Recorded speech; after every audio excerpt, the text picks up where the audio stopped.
बहन जी नमस्कार। सत साहिब। क्या नाम है आपका? मेरा नाम अनुराधा है। अनुराधा जी कहाँ से आए हैं आप? मैं डिस्ट्रिक्ट सोलन हिमाचल से आई हूँ। संत रामपाल जी महाराज से कब जुड़े? हम 18 फरवरी 2011 में जुड़े हैं। संत रामपाल जी महाराज से नाम दीक्षा लेने से पहले आप क्या भक्ति साधना करते थे? हम देवी देवताओं की पूजा करते थे, नौ नवरात्रे करते थे, हर एक तीज त्यौहार सभी मनाते थे, करवा चौथ के व्रत रखते थे, सब कुछ करते थे। फिर संत रामपाल जी महाराज की शरण में क्यों आना पड़ा? भगत जी कुछ तो ये घर के हालात भी ऐसे होते हैं, घर के कलह क्लेश थे काफ़ी ज़्यादा, और कोई ऐसा आध्यात्मिक लाभ नहीं था, कोई भौतिक लाभ नहीं, कुछ नहीं हो रहा था।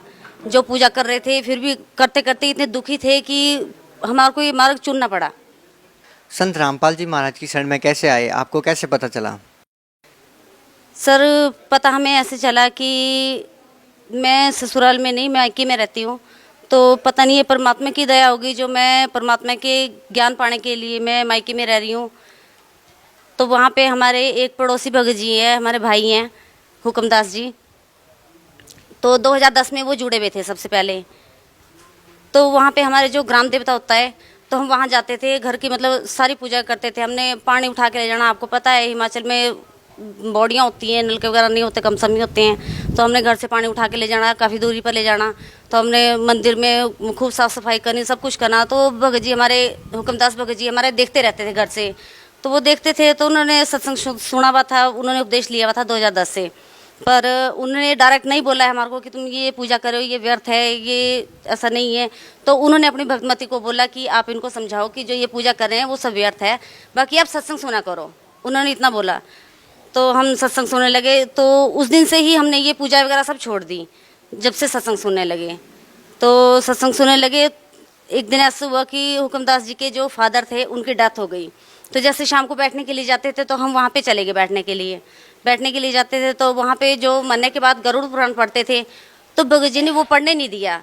तो उन्होंने बोला कि इससे कोई फायदा नहीं है, इससे कोई लाभ नहीं है, ये व्यर्थ है, इसको तो मरने के बाद पढ़ा जाता है। आप गहरी नज़र गीता में पढ़ो, जो मैं बरवाड़ा आश्रम से लेके आया हूँ। तो भगत जी हमने वो पढ़ी गहरी नज़र गीता में, तो हमने पढ़ी भी है, समझी भी है, सबको सुनाई भी है। जैसे शाम को बैठने के लिए काफ़ी लोग हो जाते थे, तो सबने सुनी है। तो हमारे को ऐसा लगता था कि हम इतनी पूजा करते हैं, इतना सब कुछ करते हैं, फिर भी हम दुखी क्यों हैं, हमारे को क्यों कोई लाभ नहीं हो रहा है। तो फिर कैसे पहुंचे आप? तो एक दिन भगत जी ने बोला कि आप देख लो, अगर आपने जाना है तो। हमारे को 15-20 दिन हो गए थे सत्संग सुनते हुए, सुन रहे थे हम। शुरू में तो हमारे को पता नहीं लगा, क्योंकि गुरु जी हरियाणवी भाषा बोलते हैं और हम हिमाचली लोग पहाड़ी भाषा बोलते हैं, तो हमारे को इतना पता नहीं था, पता लगता था शुरू में। लेकिन जब एक बार ध्यान से सुनने लगे तो परमात्मा की वाणी भी समझ में आने लगी, सब कुछ समझ में आ गया। और भगत जी ने बोला कि आपने अगर जाना है, अगर देख लो, अगर आपने जाना है तो चलो।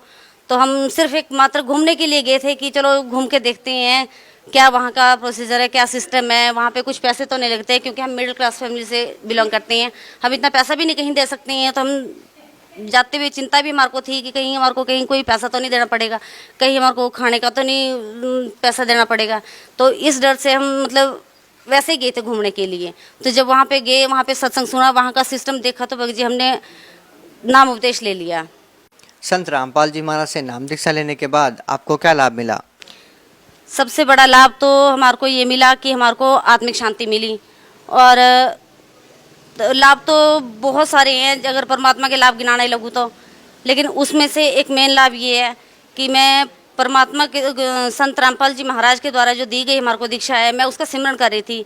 तो सिमरन करते करते मेरे को सांप ने काट लिया। तो मेरे 1% भी कोई दर्द नहीं हुई, कोई स्वेलिंग नहीं आई, कुछ भी नहीं हुआ। और पूरा दिन बीत गया। तो शाम को जब मेरे भगत जी आए, तो बच्चे लगे कि बोलने की मम्मी के ऐसे ऐसे हुआ है और मम्मी दवाई लेने के लिए नहीं जा रही है। तो भगत जी ने बोला कि आप दवाई लेने के लिए चलो। तो मैंने बोला कि मेरे दर्द नहीं हो रही है, मेरी तकलीफ नहीं हो रही, मेरे कोई प्रॉब्लम ही नहीं हो रही है, तो मैं जाऊंगी क्यों? मेरे पास संत रामपाल जी का वचन जो उपदेश है वो चल रहा है मेरा। तो भगत जी मैंने ना तो कोई दवाई ली और ना मैंने कोई इलाज करवाया, बल्कि घर वालों की जिद के ऊपर मैंने दूसरे दिन टेटनस का टीका लगवाया जाके सिर्फ। और क्या लाभ मिला आपको? और भगत जी घर में कलह क्लेश बहुत होते थे, उससे हमारी कोई कलह क्लेश नहीं होता है, कुछ नहीं होता भगत जी। आप भगत समाज को क्या संदेश देना चाहते हैं? हम भगत समाज को ये संदेश देना चाहते हैं, खासकर हिमाचल वासियों से, अपने घर परिवार वालों से, कि जल्दी से जल्दी परमात्मा की शरण में आओ, क्योंकि ये मनुष्य जीवन है, ये बार बार नहीं मिलता और ये मानुष जीवन अनमोल है, मिले ना बार बार। जैसे तरवर से पत्ता टूट गिरे, बहुत ना लगता डर।